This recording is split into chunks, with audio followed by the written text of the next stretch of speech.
नमस्कार करें को प्राचीन ज्ञान कहानी चैनल में आपका स्वागत है।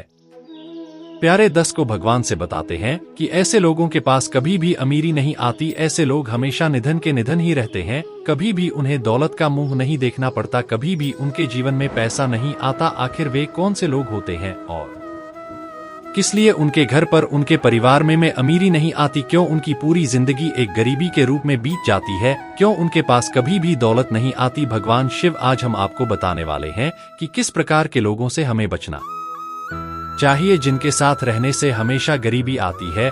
मनुष्य की गरीबी का क्या कारण है? प्यारे दस को एक बार की बात है, भगवान शिव और देवी पार्वती कैलाश पर्वत पर बैठे हुए थे। कैलाश पर्वत पर बैठे बैठे ऊपर पृथ्वी लोक को निहार रहे थे। किसी गांव में एक निर्धन ब्राह्मण अपनी पत्नी और अपने पुत्र के साथ रहा करता था।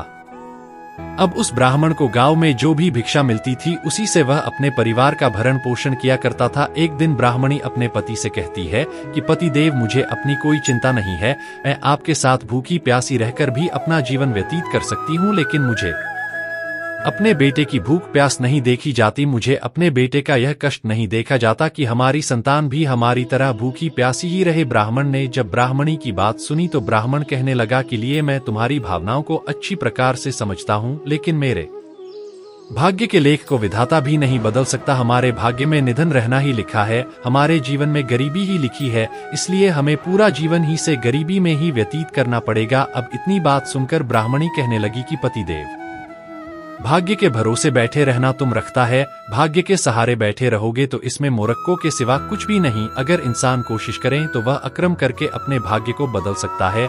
आप कहीं प्रदेश में चले जाएं, मुझे विश्वास है कि आप वहां पर अच्छी आय करेंगे, अच्छा कर्म करेंगे, अच्छा काम करेंगे तो हमारा भाग्य बदल जाएगा और हम अमीर हो जाएंगे, हमें बहुत सारा पैसा मिल जाएगा। अब ब्राह्मण कहने लगा कि तुम्हारी बात तो बिल्कुल ठीक है, मगर मुझे भिक्षा मांगने और पंडिताई के सिवा कोई काम आता ही नहीं, तो पर देश में जाकर मैं क्या करूंगा? इतनी बात सुनकर हमने कहने लगी कि पति देव, हमारे गांव में आपकी पंडिताई की कोई कदर नहीं है, आपने जो शिक्षा ले रखी है उसकी कोई इज्जत नहीं करता। किसी दूसरे गांव में या किसी दूसरे नगर में जाकर आप अपनी शिक्षा का प्रदर्शन करें, अपनी पंडिताई दिखाएं तो हमारे बुरे दिन भीतर जाएंगे। अपनी पत्नी की बात को मानकर वह ब्राह्मण अगले ही दिन दूसरे नगर में चला जाता है, लेकिन कहते हैं कि दुर्भाग्य जब साथ होता है तो हर तरफ से थे होकर ही मिलती है। जब बुरे दिन होते हैं तो हर कोई उसे दूर ही कर देता है, उसका दुर्भाग्य है उस पर घात लगाए बैठा था। नगर में कोई उसे टेक शेर पूछने वाला नहीं था, कोई दो पैसे भी देने वाला नहीं था। हालातों को देखते हुए वह सोचने लगा कि इस नगर से अच्छा तो उसका गांव था, नगरवासी तो पूरे नास्तिक हैं, उसकी शिक्षा की यहाँ पर कोई कदर नहीं है, यहाँ तक कि उसे भिक्षा देने के लिए भी कोई खुश नहीं है। यही सोचकर वह पंडित आखिर में थक हार कर वापस अपने गांव में लौट जाता है और पहले की तरह पंडिताई करने लगता है और गांव में भिक्षा मांगकर अपना गुजारा करने लगता है। अब उसे यकीन हो गया कि मेरा दुर्भाग्य मेरे साथ है, मुझे कभी भी अमीरी नहीं हो सकती, मेरी जिंदगी हमेशा गरीबी में ही टिकी रहेगी। एक दिन वह व्यक्ति भिक्षा मांगकर वापस लौट रहा था, तभी उधर से भगवान शिव और माता पार्वती ने उसे देखा। तो निर्धन ब्राह्मण को देखकर माता पार्वती ने ब्राह्मण की तरफ संकेत करते हुए भगवान शिव से कहा कि स्वामी, आप इस ब्राह्मण को देख रहे हैं। उस ब्राह्मण को देखकर देवी पार्वती को बहुत दया आ गई, तो जो देवी पार्वती ने इशारा किया तो भगवान शिव कहने लगे कि यहाँ पे लिए यह बहुत ही निभाने और बहुत दुखी हुई है। पार्वती कहने लगी कि आप उसके दुख का निवारण करें, एक तो ब्राह्मण और दूसरा दरिद्र, मुझसे उसका दुख देखा नहीं जाता। इतनी बात सुनकर भगवान शिव कहने लगते हैं कि देवी पार्वती, यह मृत्युलोक है, यहाँ पर हर प्राणी किसी न किसी रूप से पीड़ित है, सब अपने अपने कर्मों का फल भोग रहे हैं, तुम किस किस का दुख दूर करोगी? किंतु पार्वती अपनी जिद पर अड़ी रही और कहने लगी कि पति देव, आपको उस निर्धन ब्राह्मण को धनवान बनाना ही होगा, मुझसे इसका दुख देखा नहीं जाता, बेचारा बहुत ही गरीब है, बहुत ही कष्टों में है। किंतु भगवान शिव कहने लगे कि देवी, आप व्यर्थ की जिद कर रही हैं, वह भाग्यहीन है, उसके भाग्य में फटे पुराने कपड़े और रूखा सूखा भोजन ही लिखा है। आप उसकी चाहे जितनी मदद करना कर उपकरणों, किंतु वह गरीब का गरीब ही रहेगा। जिसका भाग्य रूठ जाता है तो वापस भी उस पर आप कितनी ही कृपा कर लो, उसके भाग्य के अनुसार ही उसके साथ कम होते हैं, उसके भाग्य में जो लिखा होता है वही उसे मिलता है। इतनी बात जब भगवान शिव ने देवी पार्वती को समझाई, किंतु मगर पार्वती अपनी जिद पर अड़ी रही। अंत में हार कर भगवान शिव को पार्वती की बात माननी पड़ी। उन्होंने एक रास्ते में जिस रास्ते पर ब्राह्मण जा रहा था वहां सोने की ईंट डाल दी और कहने लगे, अब अगर ब्राह्मण के भाग्य में अमीर होना ही है तो यह ईंट उठा लेगा और अमीर बन जाएगा। किंतु जब वह ब्राह्मण के पास पहुंचने को हुआ तो ब्राह्मण के मन में आया और सोचने लगा कि देखता हूं मैं आंखें बंद करके कितनी दूर तक चल सकता होगा, और यही सोचकर वह अपनी आंखें बंद कर लेता है और सोने की ईंट के बिल्कुल पास से होकर आगे की तरफ निकल जाता है।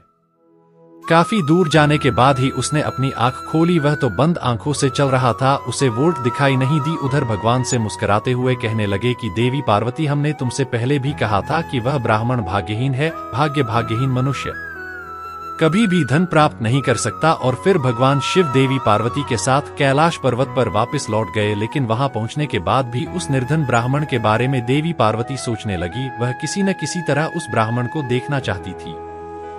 पार्वती को उदास देखकर भगवान शिव ने पूछा कि क्या बात है पार्वती, तुम इतनी उदास क्यों हो? भगवान शिव ने जब इतना पूछा तो देवी पार्वती कहने लगी कि स्वामी, भी उस निर्धन ब्राह्मण का परिवार 3 सदस्यों का है, उनमें से आप किसी एक को धनवान बना दो, पूरे परिवार की दरिद्रता मिट जाएगी। आप उन तीनों को एक एक वरदान दे दो और मुझे उम्मीद है कि वे तीनों आपसे दौलत का वरदान मांगेंगे और इस प्रकार वह धनवान बन जाएंगे। भगवान सिंह फिर हंसने लग जाते हैं और कहते हैं कि देवी पार्वती, उनका पूरा परिवार उनके कर्मों का हिसाब से है। ब्राह्मण भाग्यहीन है, वे उनके परिवार के लोग भी ऐसे ही है, अपने कर्मों के हिसाब से ही उनका मेल हुआ है।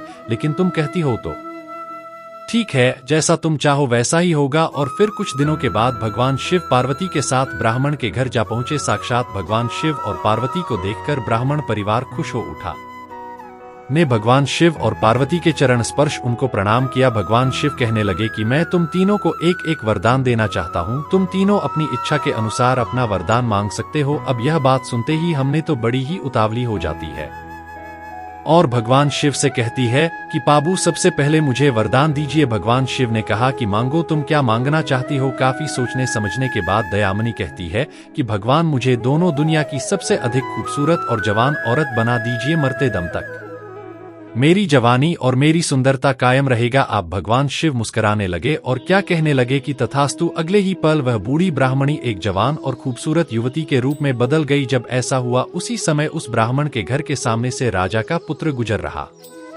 जो घोड़े पर सवार था। उसने इतनी खूबसूरत ब्राह्मणी को देखा तो वह उस पर मंत्रमुग्ध हो उठा और उस खूबसूरत ब्राह्मणी से शादी करने के लिए उसने उसे अपने घोड़े पर बैठाया और दौरे को लेकर अपने राजमहल की तरफ भाग गया। यह देख के ब्राह्मण अपने छाती पीटने लगा, रोता हुआ कहने लगा कि हाय मेरी पत्नी। जब ऐसा हुआ तो भगवान शिव कहने लगे कि रो मत ब्राह्मण श्रेष्ठ, तुम भी मुझसे कोई वरदान मांग लो, जो मांगोगे तुम्हें मिल जाएगा। अब भगवान शिव ने जब इतना कहा तो ब्राह्मण कहने लगा कि पर हूँ, मुझे कुछ नहीं चाहिए, मुझे मेरी पत्नी को वापस कर दो, मुझे इसके सिवा किसी चीज की तमन्ना नहीं है। अब्राहम ने जब कहा तो भगवान शिव कहने लगे कि तथास्तु, और देखते ही वह हमने वहां खड़ी हो गई। अपनी पत्नी को अपने सामने देखकर ब्राह्मण ने राहत की सांस ली और भगवान शिव ने अब ब्राह्मण के उत्तर से कहा कि बेटा, तुम भी अपना वर मांग लो जो तुम चाहते हो। ब्राह्मण उत्तर ने काफी सोचने समझने के बाद कहा कि भगवान, मुझे कुछ नहीं चाहिए, मेरी माँ को पहले जैसी बूढ़ी बना दें। जब इतनी बात कही तो भगवान शिव ने कहा तथास्तु, और अगले ही पल दयामनी पहले की तरह मूली हो गई। ब्राह्मण परिवार की ऐसी हरकत पर पार्वती जी सोचने लगे कि तीनों वास्तव में भाग्यहीन है। विधि में उनके